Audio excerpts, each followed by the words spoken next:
Alors, notre troisième intervention de l'après-midi avant la pause, avec Simon Mimouni. Donc, on reste avec l'école pratique des hautes études, mais là, sur la figure de Marie, Marie de Nazareth, une figure au centre des conflits doctrinaux du IIe au Ve siècle.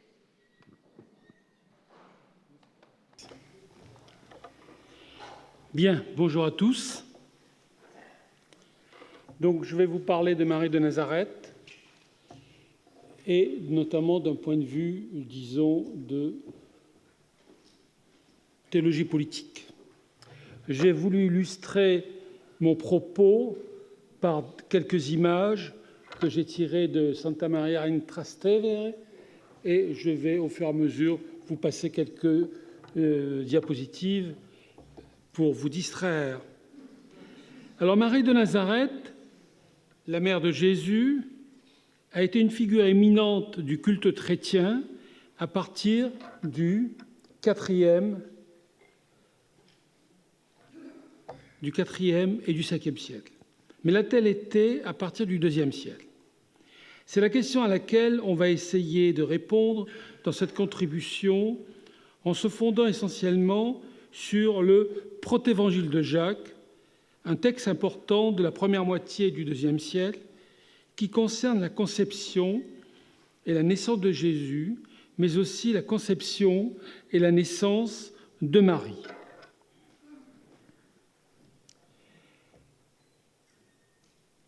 Il n'est pas question ici d'accepter, comme le propose Thierry Murcia, la thèse que Marie de Nazareth soit à identifier d'une manière ou d'une autre à Marie de Magdala, dont on vous a parlé tout à l'heure.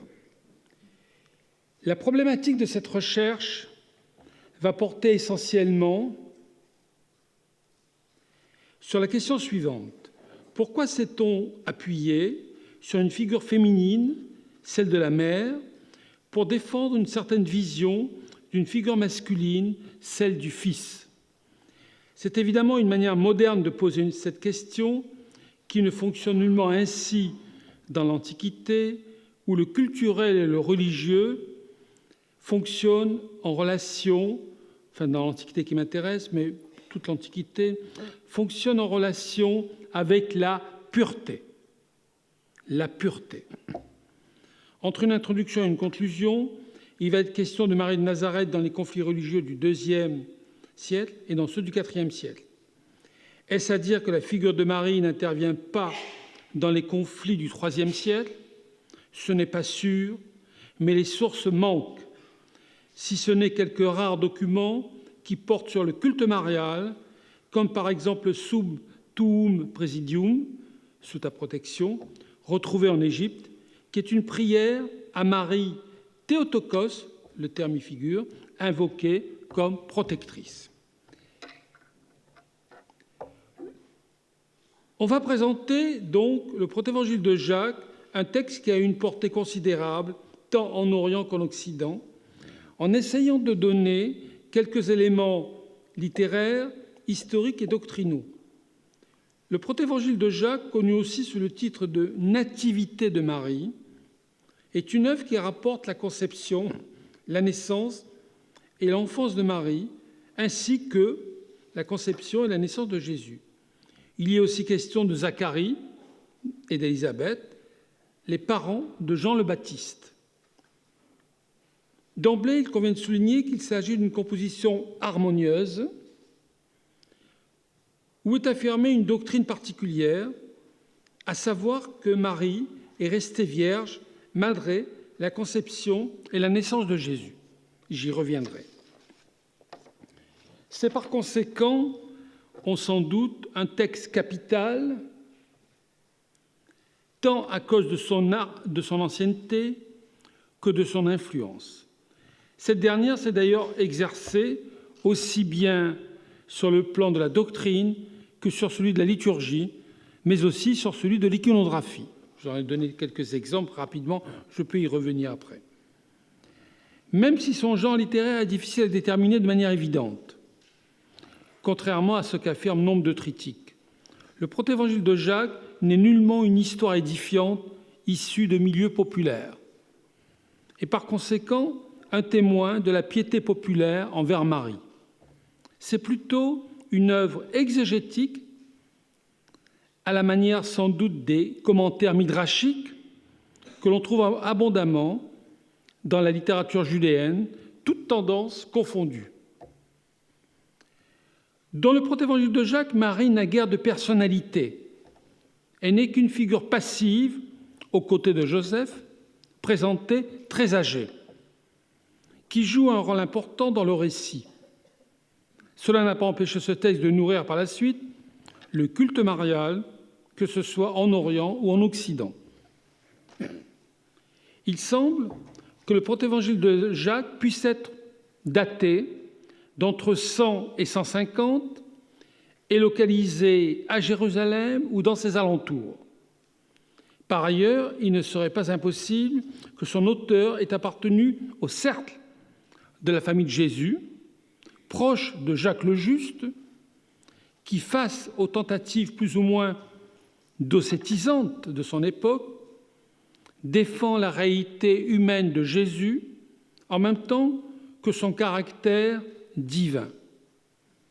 En d'autres termes, il faudrait supposer dans ce cas une date antérieure à 135, moment où les chrétiens d'origine judéenne sont chassés de Jérusalem en même temps que les autres Judéens et remplacés par des chrétiens d'origine grecque. Selon d'autres suppositions, le protévangile de Jacques daterait de la seconde moitié du IIe siècle et viendrait de Syrie ou d'Égypte. Ce n'est pas ce que j'ai retenu. La langue du protévangile de Jacques, la langue originale s'entend, est selon toute apparence le grec. Il se pourrait cependant, si l'on acceptait les propositions retenues ici quant à sa localisation, sa datation et son auteur, que cette œuvre aurait d'abord été écrite en araméen avant d'être traduite en grec. Mais il s'agit là d'une simple hypothèse à laquelle il ne faudrait pas trop donner d'importance étant donné l'état de la recherche en la matière. Le protévangile de Jacques a beaucoup influencé les développements liturgiques du culte marial à partir du Ve siècle. Et il est aussi très présent dans la littérature théologique grecque, et le fait qu'il ait été regardé comme un texte apocryphe, entre guillemets, ne lui enlève aucune valeur. D'ailleurs, c'est un texte qui est toujours très lu dans l'Église orthodoxe, qui ne le considère pas comme un texte canonique, mais pas non plus comme un texte apocryphe, comme c'est le cas dans l'Église latine. D'un point de vue doctrinal, la thèse centrale du protévangile de Jacques est la défense de la virginité de Marie. Ante partum, avant la naissance de Jésus, in partum, pendant la naissance de Jésus, post partum, après la naissance de Jésus. Une terminologie qui est évidemment tardive, qu'on ne trouve pas dans le texte. Toutes les sources de souillure, une question sur laquelle je reviendrai, sont ainsi écartées.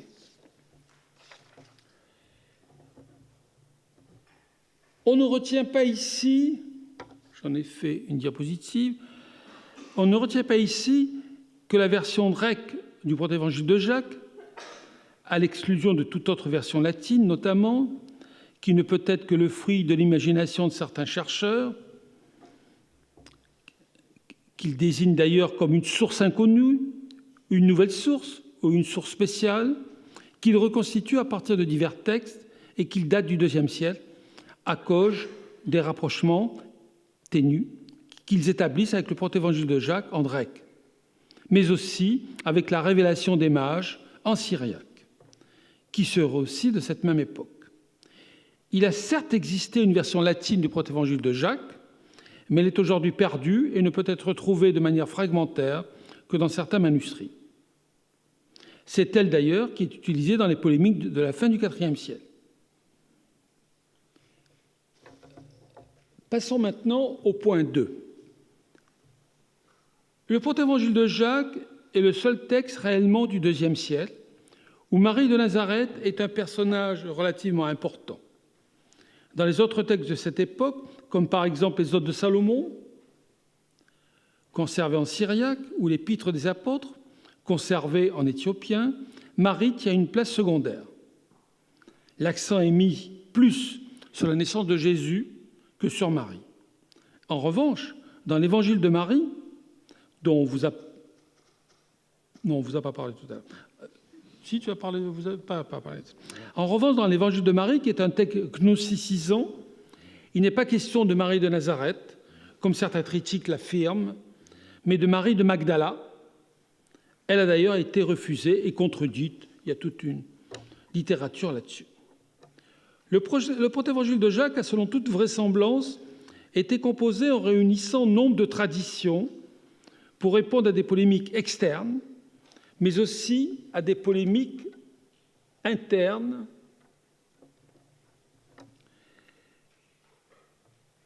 il a joué sans aucun doute possible un rôle primordial dans les conflits religieux du IIe siècle, lesquels ont porté sur le caractère ontologique de Jésus au sujet de son humanité ou de sa divinité, conflits qui paraissent être posés déjà au Ier siècle. À l'égard des polémiques externes, le protévangile de Jacques a été écrit pour défendre la pureté de Marie contre la polémique antichrétienne en provenance des milieux judéens non chrétiens qui ont forgé une tradition cherchant à faire de la mère de Jésus, l'épouse adultère d'un soldat romain du nom de Panthère. Je vous ai mis quelques textes, je ne vais pas les commenter.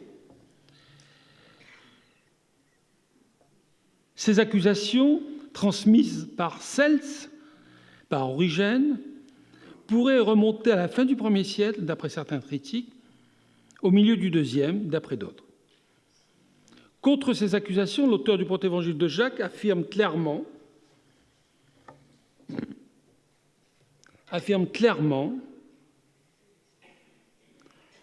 la conception et la naissance miraculeuse de Jésus, évitant ainsi de se prononcer sur la paternité de Jésus. Il affirme aussi la naissance miraculeuse de Marie, qui est prédestinée depuis l'enfance à se consacrer au service du temple de Jérusalem, sa pureté étant alors garantie d'une certaine manière par celle des autorités sacerdotales.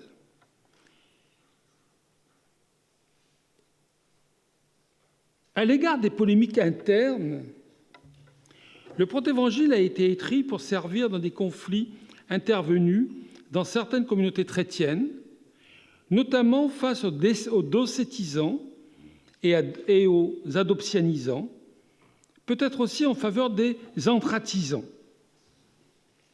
Le protévangile de Jacques paraît représentatif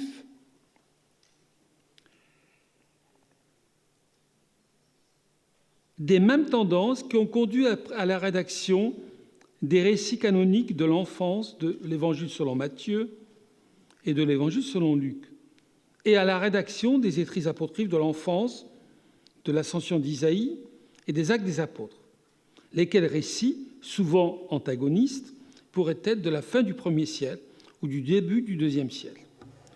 Le protévangile de Jacques défend en effet le caractère humain et le caractère divin de Jésus, tout comme les récits canoniques, mais pas les récits apocryphes, en se fondant très précisément sur le caractère exceptionnel de Marie, ce qui n'est pas toujours le cas de ces récits.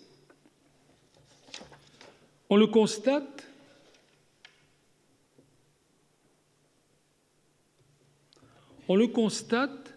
le protévangile de Jacques est une œuvre de polémique destinée à défendre une certaine idée de la conception et de la naissance de Jésus en se fondant sur une idée similaire relative à la conception et la naissance de Marie.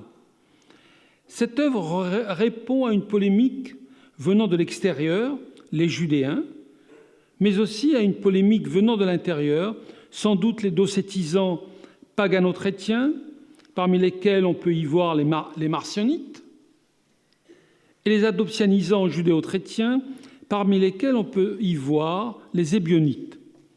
Il ne faut bien entendu pas trop forcer le rattachement à ces groupes, c'est par conséquent une œuvre dont le caractère amphibologique est incontestable. Le protévangile de Jacques a donc été rédigé dans la première moitié du deuxième siècle, pour répondre sans doute à des polémiques de tout ordre. Je crois que j'ai fait une diapositive.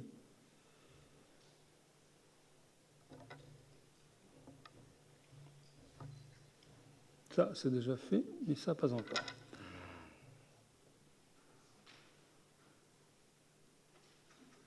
Cette œuvre, pour sa compréhension, est à prendre en considération en fonction de ces différents contextes. D'une part, contre les Judéens et les Grecs, qui soutiennent une origine trop humaine de Jésus. D'autre part, contre les chrétiens d'Ossète, entre guillemets, qui défendent une origine trop divine du Christ. Ces contextes sont présentés selon le point de vue de l'auteur de l'œuvre. Il est possible d'ailleurs que le second contexte soit antérieur au premier, car le protévangile de Jacques paraît d'abord destiné à une polémique interne au christianisme. En tout cas, c'est entre ces deux extrêmes, un Jésus trop humain ou un Christ trop divin, que tente de se situer cette nativité de Marie, attribuée à Jacques, le juste, le fils de Joseph et le frère de Jésus. Une telle attribution renvoie forcément la composition de l'œuvre à un milieu chrétien d'origine judéenne, de type nazoréen, pour lequel la figure de Jacques le Juste est fondamentale, puisque fondatrice. C'est aussi pourquoi le protévangile de Jacques présente des tendances qui sont à la fois pour et contre le docétisme de son temps. En d'autres termes, une voie moyenne paraît proposée dans cet écrit. Passons maintenant au protévangile de Jacques et à la question de la pureté de Marie. La question de la pureté de Marie a été traitée de manière excellente dans l'ouvrage de Lily Wong, publié en 2013. L'ouvrage s'articule autour de trois grandes problématiques: la pureté rituelle de Marie, l'impureté menstruelle et l'impureté sexuelle. Pour Madame Wong, le protévangile de Jacques est un texte issu des milieux chrétiens d'origine judéenne. Ainsi, par exemple, la conception de Marie aux alentours de Yom Kippour n'est pas fortuite. Le Messie, destiné à apporter la rémission des péchés, doit naître d'une femme conçue le jour des expiations. Ainsi, autre exemple, Marie est présentée comme un don sacrificiel au temple, Joachim et Anne, ses parents, offrant leur enfant au Dieu d'Israël. Enfin, dernier exemple retenu ici, en raison de l'impureté rituelle qu'entraînent les premières menstrues, Marie doit quitter le temple à l'âge de 12 ans, en conformité avec la prescription de Lévitique 15:31. Le départ de Marie du temple annonce sa future maternité, jouant un rôle central dans l'intrigue du récit. Dorénavant, ce n'est plus la pureté rituelle de Marie qui va être valorisée, mais sa pureté sexuelle, laquelle est confirmée par 3 épreuves successives: l'interrogatoire de Joseph, l'épreuve de l'eau amère et l'examen gynécologique de Salomé.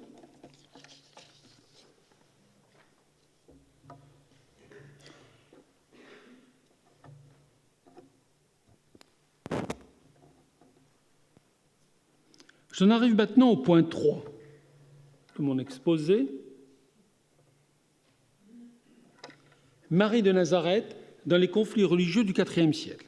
Ce sera un point que je développerai si publication écrite il y a. Dans la seconde moitié du IVe siècle, le protévangile de Jacques a été diversement utilisé par les multiples courants doctrinaux qui se sont affrontés à l'intérieur du christianisme, tant en Orient qu'en Occident. Notons qu'on trouve dans le protévangile de Jacques des éléments doctrinaux qui portent notamment sur la conception, la naissance et la purification de Marie.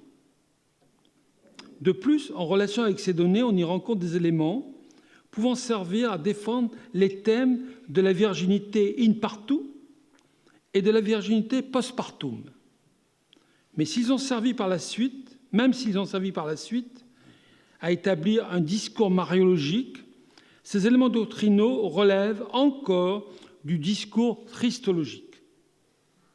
En Orient, dans la seconde moitié du IVe siècle, Épiphane de Salamine semble être le premier auteur de langue grecque à utiliser le protévangile de Jacques. Dans un premier cas, pour réfuter les antidico-marianites qui nient la virginité perpétuelle de Marie. Dans un second cas, pour s'opposer aux marianites ou collyridiens qui vouent à Marie un culte quasi divin.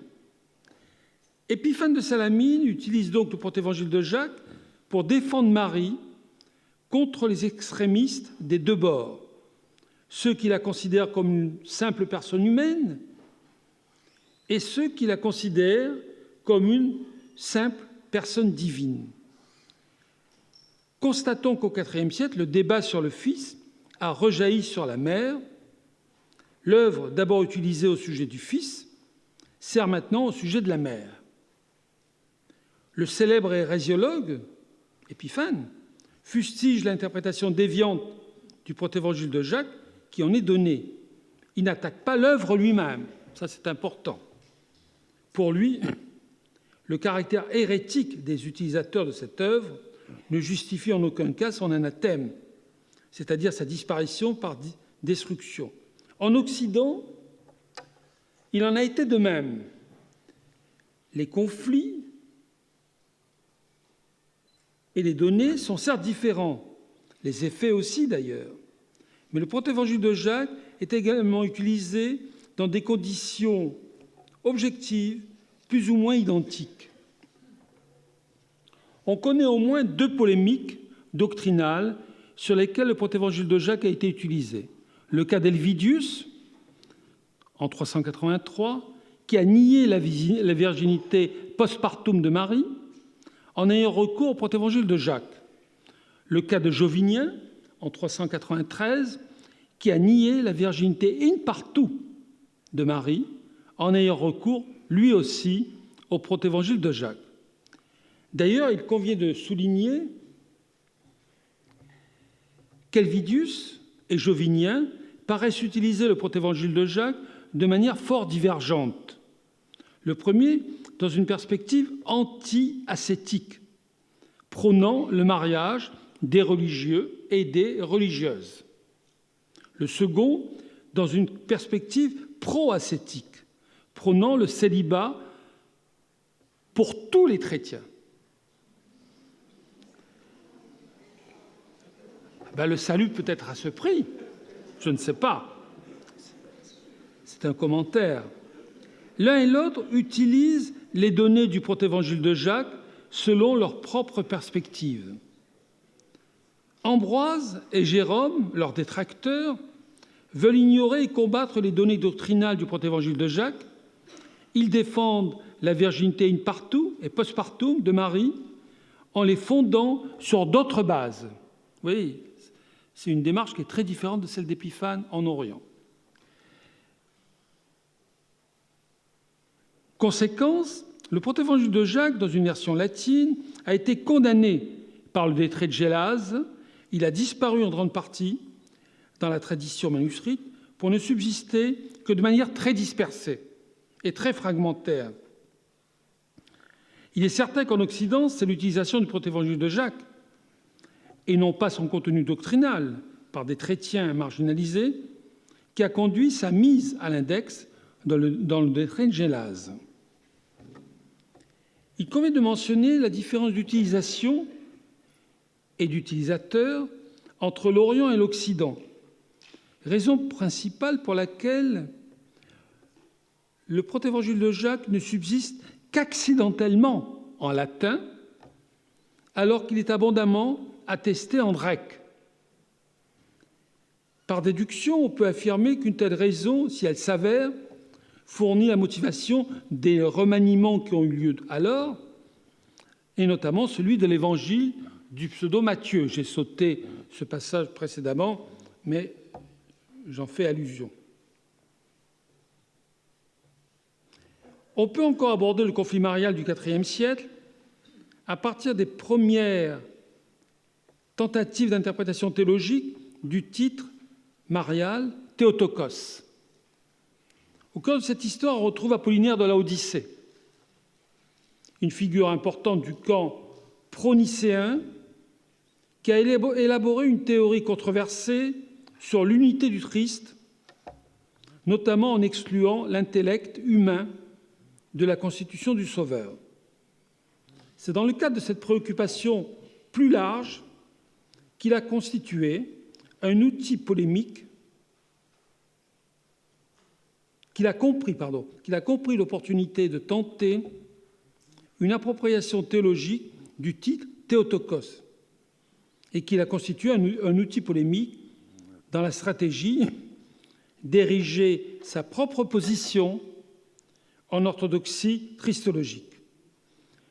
Diodore de Ctars, Grégoire de Nazianze, Grégoire de Nice et Théodore de Mopsuès se sont tous confrontés à l'interprétation proposée par Apollinaire de Laodicée et ont cherché les meilleurs moyens d'y réagir. Je voudrais présenter maintenant, mais je vais simplement y faire allusion, je crois que le temps passe vite. J'ai encore du temps, oui. 3 minutes. Bon, alors on dira 5 minutes. Je voudrais simplement faire allusion, je vous ai donné quelques éléments, à l'alliance de la mariologie et du monachisme. Et je voudrais passer à la conclusion. Il s'est agi ici, mais c'est une alliance très importante, surtout dans le monde occidental. Il s'est agi ici de traiter des conflits autour de la nature ontologique de Jésus, dans lesquels Marie a tenu un rôle fondamental, ceux du IIe siècle comme ceux du IVe siècle et du Ve siècle. On s'est concentré essentiellement sur les conflits du IIe siècle, où se sont opposés les chrétiens aux tendances docétisantes et les chrétiens aux tendances adoptianisantes, les uns et les autres considérant Jésus comme le Fils de Dieu, mais plutôt divin pour les premiers et plutôt humain pour les seconds. Le Fils de Dieu étant une expression amphibologique qu'on peut comprendre de différentes manières et qui a été comprise de différentes manières, y compris chez les Judéens non chrétiens. Il y a un réel enjeu de pouvoir dans ces conflits. À partir du caractère de la mère, on tente d'attribuer au Fils un caractère plus ou moins divin ou un caractère plus ou moins humain. Des conflits qui vont perdurer durant plusieurs siècles, au moins jusqu'au Ve siècle, et vont diviser les communautés chrétiennes, les unes plutôt d'origine gréco-romaine, se voulant proches du pouvoir, en établissant un lien entre le Christ et l'empereur. Les autres, plutôt d'origine judéenne, se voulant loin du pouvoir, en refusant ce lien au nom du christianisme des origines et d'une volonté de rupture avec tout pouvoir.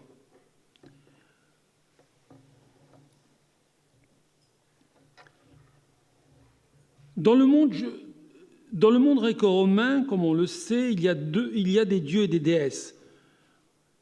Les dieux ont besoin des déesses pour assurer leur pouvoir auprès des hommes et des femmes sur la terre. Telle est rapidement la représentation que les hommes se font du monde divin qui règne au ciel. Dans le monde judéen, une telle vision existe aussi. La divinité est souvent accompagnée d'une parèdre féminine. Je rejoins un peu l'hypothèse qu'a proposée il y a quelques années Thomas Romer.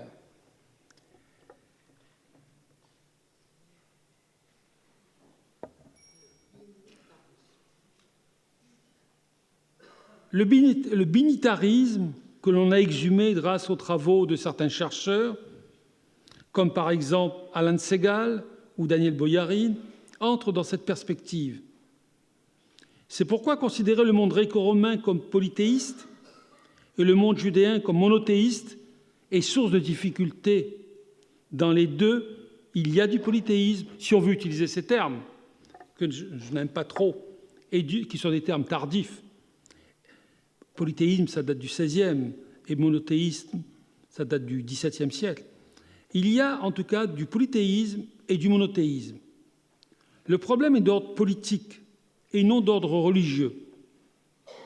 Le religieux est régi par le politique qui lui applique des modèles idéologiques à des fins de gouvernance. C'est ça qu'il y a au fond.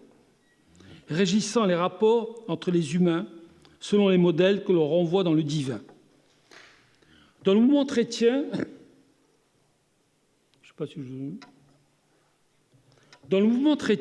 j'ai bientôt terminé, on trouve associé le Père avec l'Esprit, deux pouvoirs, comme c'est déjà le cas dans le judaïsme sacerdotal et synagogal, puis progressivement avec le Fils, trois pouvoirs. Toutes les difficultés doctrinales viennent de là. Comment faire pour que le Père et le Fils ne fassent qu'un, afin de maintenir la dualité du pouvoir. Pour pouvoir réaliser cette association, on a fait appel à la mère du Fils, faisant d'elle une réalité divine, afin que cela rejaillisse sur son Fils. Tout le protévangile de Jacques fonctionne autour de cette association qu'il réalise sur un mode littéraire, avec une doctrine non dite, à la fois humanisante et divinisante, à la fois adoptianisante et docétisante, mais que les destinataires doivent déduire. Il le fait d'ailleurs différemment selon les époques. De tout temps, et j'en ai terminé, de tout temps pour favoriser Jésus de Nazareth, la figure de sa mère, Marie, a été utilisée. C'est sans doute la raison principale du développement du culte marial à partir des 4e, 5e siècles, dans le contexte des conflits christologiques et des conciles qui en ont résulté. Vouloir faire remonter ce culte au IIe siècle, comme certains critiques tendent à le faire pour des raisons théologiques, est un non-sens, car il devient ainsi impossible à contextualiser historiquement. Pour assurer la pureté de Jésus, car tout est question de pureté, surtout à partir du moment où vous voulez à tout prix considérer Jésus comme un être divin. Autrement dit, il ne peut pas être régi par les mêmes critères qu'un être humain. Pour assurer la pureté de Jésus, on a affirmé la pureté de Marie. C'est la raison essentielle pour laquelle la figure de la mère a été sollicitée. La question de la pureté de Jésus ne s'est évidemment posée qu'à partir du moment où on a valorisé son caractère divin et non plus seulement son caractère humain. Je vous remercie.